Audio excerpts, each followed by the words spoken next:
आज हम Charles Dickens के प्रसिद्ध उपन्यास A Tale of Two Cities को आसान हिंदी में समझेंगे। यह उपन्यास 1859 में प्रकाशित हुआ था और इसकी कहानी मुख्य रूप से लंदन और पेरिस के बीच घूमती है। इसकी पृष्ठभूमि फ्रांसीसी क्रांति है। कहानी में प्रेम, बलिदान, पुनर्जन्म, सामाजिक असमानता और क्रांति जैसे विषय बहुत महत्वपूर्ण हैं। कहानी की शुरुआत उस प्रसिद्ध मिसाल से होती है, यह सबसे अच्छा समय था और यह सबसे बुरा समय था। डॉक्टर एलेक्जेंडर मनेट को 18 वर्ष तक बास्टिल की जेल में कैद रखा गया था। रिहाई के बाद उनकी बेटी लूसी मनेट उन्हें पहचानने और सामान्य जीवन में वापस लाने की कोशिश करती है। लूसी अपने पिता से बहुत प्रेम करती है और उनके जीवन में आशा वापस लाती है।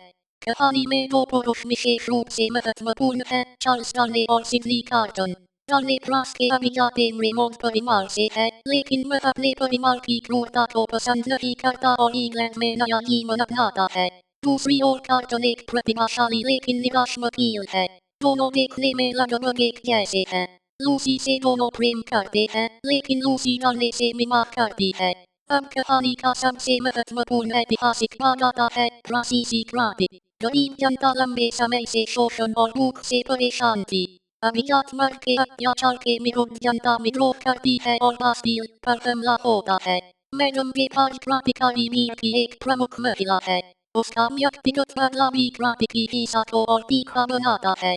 डार्ले फ्रांस वापस जाता है क्योंकि वह अपने परिवार से जुड़ी एक जिम्मेदारी निभाना चाहता है। लेकिन क्रांतिकारी उसे रेमोंड परिवार का सदस्य मानकर गिरफ्तार कर लेते हैं। रॉ मनेट के पुराने संबंध और उनके जेल में बिताए वर्षों की वजह से डार्ले को कुछ समय के लिए बचाया जाता है।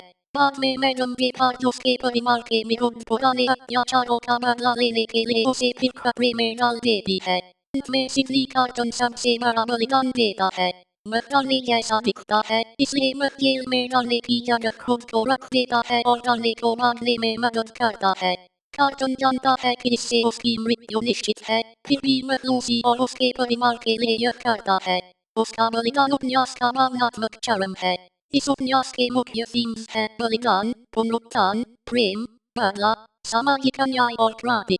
कार्टन का बलिदान ईसाई पुनरुत्थान और आत्मत्याग की याद दिलाता है। रिकॉल्ड टू लाइफ कहानी का महत्वपूर्ण विचार है, क्योंकि रॉ मनेट मानसिक और भावनात्मक रूप से फिर जीवन में लौटते हैं। लूसी आशा और जीवन का प्रतीक है, जबकि मैडम डेफाज बदले और क्रांतिकारी हिंसा का प्रतीक बनती है।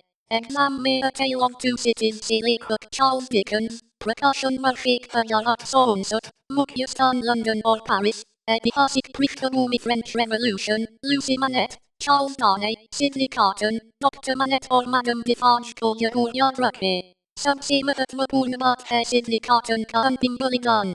उसका प्रसिद्ध विचार है, यह काम मैंने अब तक किए कामों से कहीं बेहतर है। यही उपन्यास के सैक्रिफाइस और रिडेम्पशन के विचार को पूरा करता है।